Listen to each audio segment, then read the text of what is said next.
Hello नमस्कार साथियों दोस्तों, अपना टॉपिक चल रहा था उत्तक के बारे में। अपने पढ़ रहे थे पादप उत्तक और जंतु उत्तक क्या होते हैं और इनसे कौन कौन से मोस्टली प्रश्न बनते हैं, पढ़ रहे थे। और उपकला उत्तक के बारे में अपने जाना था, ये क्या होते हैं, इसके एग्जाम्पल कौन कौन से अपने प्रश्न आ सकते हैं। तो आज अपने पढ़ेंगे सोंजी उत्तक के बारे में, जानेंगे सोंजी उत्तक क्या और इनसे कौन कौन से प्रश्न बन सकते हैं। तो आप सभी का नाना क्लास के यूट्यूब चैनल पर स्वागत है दोस्तों। चलिए आज अपने पढ़ेंगे, पिछले अपने पढ़ा था ये उपकला रक्त फ्लोएम पेशी उत्तक प्रकारना, इसके उदाहरण जाने थे। और ये उत्तक होता क्या है, जंतु उत्तक है, पादप उत्तक होता है। तो अपने पढ़ा था उपकला उत्तक के बारे में, पढ़ लिया पूरा पूरा, जिसमें त्वचा और आंतरिक, मुख्य रूप से याद रखना, त्वचा और आंतरिक अंगों की परत होती है, उपकला उत्तक की बनी होती है। आज अपने पढ़ेंगे सोंजी उत्तक होता है, इसके बारे में पढ़ने वाले। देखो इसमें सोंजी उत्तक क्या होते हैं और इससे यहाँ से मोस्टली प्रश्न किस प्रकार के बनते हैं वो अपने देखेंगे। सोंजी उत्तक देखो इसमें सोंजी उत्तक होते क्या, ये तीन प्रकार के मोस्टली होते हैं। कौन कौन से? वास्तविक सोंजी उत्तक होता है, कंकाल उत्तक हो गया और तरल उत्तक होते हैं। मोस्टली यहाँ से जो आपके प्रश्न आएंगे इनके एग्जाम्पल याद रखना कि सोंजे उत्तक के उदाहरण कौन कौन से, देखो इसमें क्या होते हैं। मोस्टली एक तो याद रख नहीं लेना, जैसे रक्त है, रक्त एक सोंजी उत्तक है, मोस्टली कई बार प्रश्न पूछा हुआ है ये।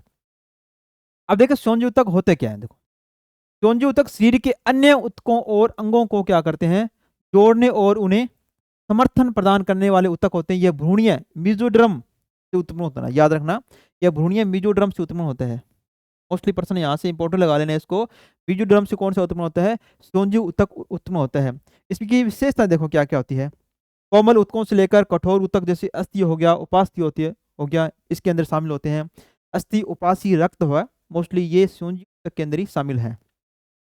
रक्त को छोड़कर अन्य सभी सोंजी उत्तकों में कोशिकाएं इलास्टिन और कोलेजन नामक संरचनात्मक तंतु स्रावित करती है। याद रखना किसके अंदर? सोंजी उत्तक के अंदर है, रक्त में नहीं पाई जाती है।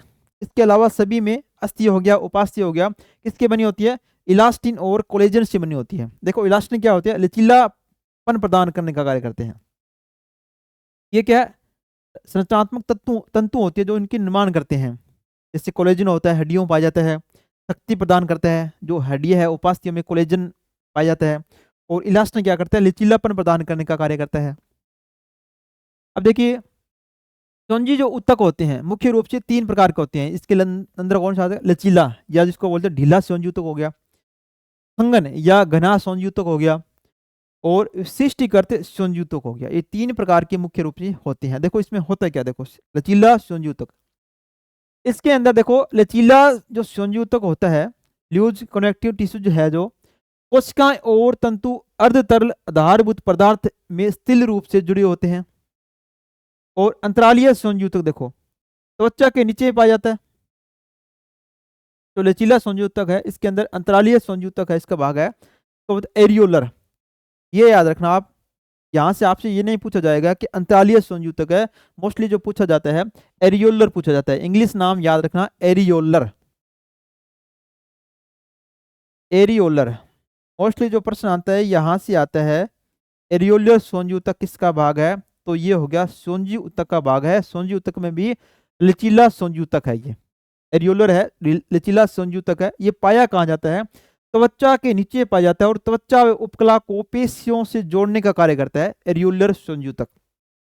इसका कार्य क्या? देखो उपकला को आधार प्रदान करता है और रक्त वाहिकाएं और तंत्रिका तंतु उपस्थित होते हैं जिसमें रक्त संचरण होता है। इसका मुख्य कार्य रहेगा एरियोलर का। अब देखिए इसकी संरचना देखो, कोलेजन तंतु पाए जाते हैं इसके अंदर, अनियमित रूप से वितरित होते हैं। तंतु कोरक होते हैं इसके अंदर जो तंतु निर्माण का कार्य करते हैं। महाभक्षाणु, माइक्रोफेज जो होते हैं प्रतिरक्षा में सहायक होते हैं, इसके अंदर पाए जाते हैं। इसका कोशिकाएं हैं। मास्ट कोशिकाएं इसके अंदर पाई जाती हैं जो हिस्टामिन है, सेरोटोनिन है और हिप्रिन का स्राव कार्य करने का कार्य करती है, जो कि इसके अंदर पाई जाती है उत्तक के अंदर। लचीला जो सोंजी उत्तक होता है इसके अंदर ये पाई जाती है।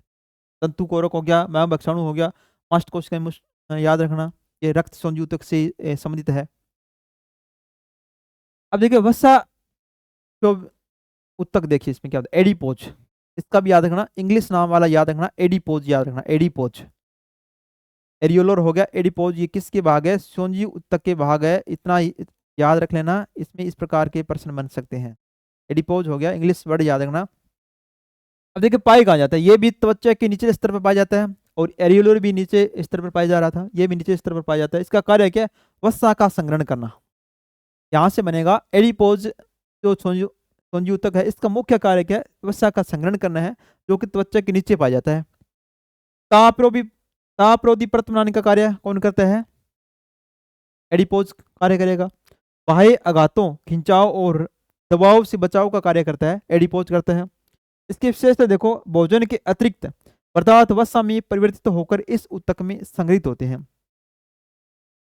देखो इसमें लचीले संयोजी ऊतकों में के आधारभूत पदार्थ मैट्रिक्स की मात्रा अधिक होती है। संयोजी ऊतक होते हैं जो शरीर में सबसे अधिक मात्रा में पाया जाता है। सबसे अधिक मात्रा में पाए जाने वाला ऊतक शरीर में कौन सा होता है, तो संयोजी ऊतक होता है, याद रखना संयोजी ऊतक। अब देखिए संघन संयोजी ऊतक क्या होता है, वो लचीला था, ये आ गया संघन, डेंस कनेक्टिव जो टिश्यूज होता है। इस ऊतक में कोशिकाएं और तंतु दृढ़ता और संघनता से विस्तृत होते हैं, बहुत ही संघन मात्रा में ये पाए जाते हैं। आधारभूत पदार्थ मैट्रिक्स की, इसकी क्या होती है, आधारभूत पदार्थ होता है इसका मैट्रिक्स जो उसको बोलते हैं, इसकी मात्रा क्या होती है, इसके अंदर कम होती है। इसमें देखो संघन नियमित संयोजी ऊतक में संरचना तंतु और तंतु कोरक है, समांतर कतारों में होते हैं, व्यवस्थित रहते हैं, तंतु और तंतु कोरक है। और जिस कंड्रायो हो गया, टेंडर्स जिसको बोलते हैं, टेंडन्स, कंकाल पेशियों को अस्थियों से जोड़े का कार्य कौन करता है, टेंडन्स द्वारा जुड़ी होती है, कंड्राई द्वारा, जिसको बोलते हैं कंड्राई या टेंडन्स बोलते हैं। इसमें क्या होती है, कंकाल पेशियों को क्या करती है, अस्थियों से जोड़कर, पेशी और हड्डियां को जोड़ने का कौन सा ऊतक होता है, वो कंड्राई होता है, टेंडन्स होता है, याद रखना। और कोलेजन तंतु के कारण मजबूत और प्रतिरोधी का कार्य करते हैं। स्नायु लिंगामेंट्स होता है, ये कार्य क्या करता है, अस्थियों को एक दूसरे से जोड़ने का कार्य करता है। निम्न में से कौन सा ऊतक है जो अस्थि को अस्थि से जोड़ने का कार्य करता है, तो आप क्या बोलोगे, लिंगामेंट्स, या नाम रखना, याद रखना स्नायु। इंग्लिश वाला याद रखना, लिंगामेंट्स अस्थि को अस्थि से जोड़ने का कार्य करता है, और टेंडेंस है वो पेशियों को अस्थियों से जोड़ने का कार्य करता है। इस प्रकार का मोस्टली प्रश्न बनेगा। संघन अनियमित संयोजित, देखिए इसमें संरचना कोलेजन तंतु और तंतु कोरक अनियमित रूप से व्यवस्थित होते हैं और त्वचा की संरचना बनाने का कार्य करती है। ये यहाँ से कंडाय और स्नायु को आप अच्छी तरह से रट लेना, यहाँ से मोस्टली प्रश्न आपके बनेगा।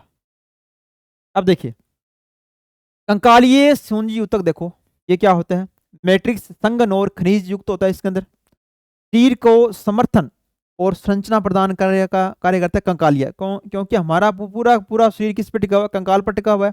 तो सबसे मुख्य भाग कौन सा हो गया, कंकालिया हो गया, कंकालीय संयोजी ऊतक हो गया। इसे अलंबी ऊतक भी कहते हैं। अलंबी ऊतक किसे कहेंगे, कंकालीय संयोजी ऊतक है उसको ही क्या कहते हैं, कंकालीय संयोजी ऊतक को अलंबी संयोजी ऊतक कहते हैं। देखो उपास्थि है, मैट्रिक्स अर्धठोस और लचीला बनाने का कार्य करते हैं। जैसे नाक है, कान है, और सबसे नलिका क्या होती है, ये अर्धठोस रूप में होती है। इसमें क्या पाया जाता है, उपास्थि होती है, अस्थियां पाई जाती है। अस्थि देखो बोन, हड्डियां, मैट्रिक्स ठोस और खनिज युक्त रूप में होता है अस्थि के अंदर, और शरीर को कठोर और सहायक ऊतक प्रदान कर होता है। कौन सा, अस्थि जो ऊतक होता है।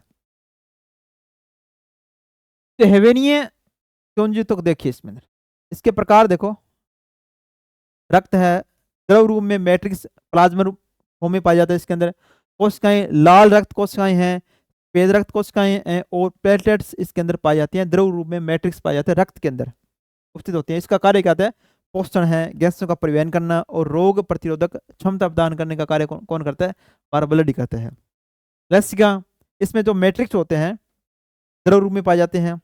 इसमें कार्य क्या रहेगा, ऊतकों से अपशिष्ट पदार्थों को हटाना और प्रतिरक्षा प्रदान करने का कार्य कौन करता है, लसिका करती है ये।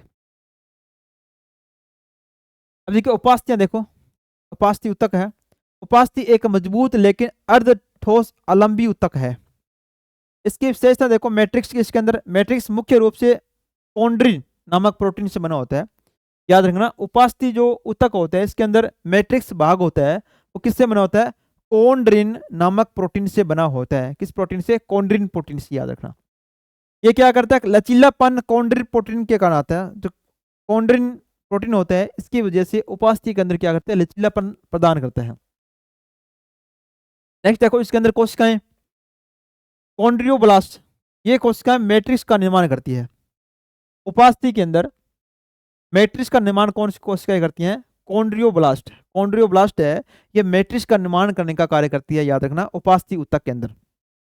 कॉन्ड्रियोसाइट्स देखो, ये कॉन्ड्रियोब्लास्ट से विकसित होती है और मैट्रिक्स में मौजूद रहती है। मैट्रिक्स भाग में ये पाई जाती है। कॉन्ड्रियोसाइट्स है, परंतु मैट्रिक्स का निर्माण कौन सी करती है? कॉन्ड्रियोब्लास्ट है, तो मैट्रिक्स का निर्माण कार्य करती है। और कॉन्ड्रियोसाइट्स है, मैट्रिक्स के अंदर ये मौजूद रहते हैं। अब देखो इनका आवरण जो होता है उपास्थि में, उपास्थि को पेरिकाइंड्रियम नामक झिल्ली घेरी रहती है। किस प्रकार की झिल्ली पाई जाती है? याद रखना, पेरिकाइंड्रियम जो झिल्ली होती है उपास्थि ऊतक के ऊपर पाई जाती है। देखो स्थान देखो इसमें, भ्रूण में अधिकांश उपास्थियां वयस्क अवस्था में अस्थि में परिवर्तित हो जाती है, और वयस्क में उपास्थियां नाक की नोक है, बाहरी कान है, कंठ हो गया, श्वास नली हो गया, मेरुदंड हो गया, ये अस्थियों के मध्य हो गया, हाथ और पैर में इस पाई जाती है। अब देखिए अस्थि जो ऊतक है इसके बारे में देखिए आप। अस्थि शरीर का सबसे ठोस और मजबूत आलंबी ऊतक है। उपास्थि ऊतक और अस्थि ऊतक के बारे में याद रखना, ये दो प्रकार के हैं और ये आलंबी ऊतक, ठीक है, से संबंधित होते हैं। इसमें देखो इसकी विशेषता देखो, संरचना देखो इस प्रकार की होती है। मैट्रिक्स में इसमें ओसिन नामक प्रोटीन पाई जाती है। ओसिन प्रोटीन किससे संबंधित है? याद रखना, अस्थि ऊतक से है, और इसमें लचीले प्रोटीन का बना होता है। इसमें कैल्शियम हो गया, मैग्नीशियम के फॉस्फेट हो गया, सल्फेट हो गया और कार्बोनेट लवण हो गया, जमा होने से अस्थि क्या होती है? ठोस हो जाती है। क्योंकि हमारी हड्डियां हैं, इसमें क्या पाया जाता है? कैल्शियम पाया जाता है, जिसके कारण क्या है? मजबूती प्रदान करती है। इसके अलावा अन्य तत्व हो जैसे मैग्नीशियम में पाए जाते हैं, फॉस्फेट भी होते हैं, सल्फेट और कार्बोनेट लवण भी पाए जाते हैं। अस्थि मज्जा देखो, इसमें बोन मैरोज, अस्थि के खोखले भाग में अस्थि मज्जा होता है। देखो इसका कार्य क्या होता है? शीरों की मज्जा को लाल अस्थि कहते हैं, याद रखना। तो रक्त होता है, रक्त का निर्माण कहाँ होता है? अस्थि मज्जा में होता है, लाल अस्थि मज्जा के अंदर। और मध्य की मज्जा को पीली अस्थि कहते हैं, और लाल अस्थि मज्जा में रक्त कणिकाओं का निर्माण होता है। यहां से याद रखना आप, लाल अस्थि मज्जा या रक्त होता है, उसका निर्माण कहाँ होता है? अस्थि मज्जा के अंदर। रक्त कणिकाओं का, जो रक्त कणिका होती है, ब्लड सेल्स होती है, वहां पर निर्माण क्या होता है? अस्थि मज्जा के अंदर निर्माण होता है। अब देखो इनकी परतें किस प्रकार की बनी होती हैं। बाहरी परत पेरियोसाइटिस से बनी होती है, आंतरिक परत होती है एंडोसीटियम, उससे बनी होती है। और इसके अंदर कोशिकाएं देखो, ओस्टियोब्लास्ट कोशिकाएं होती है। ये कोशिकाएं क्या करती हैं? ओसिन प्रोटीन मैट्रिक्स का निर्माण करने का कार्य करती है, और कैल्शियम लवण और जमा होने की प्रक्रिया में कैल्सिफिकेशन कहलाती है। इसके आपको क्या करना है, एग्जाम्पल से है जितने भी एग्जाम्पल, उनको आप अच्छी तरह से याद कर लेना। देखो ठीक है।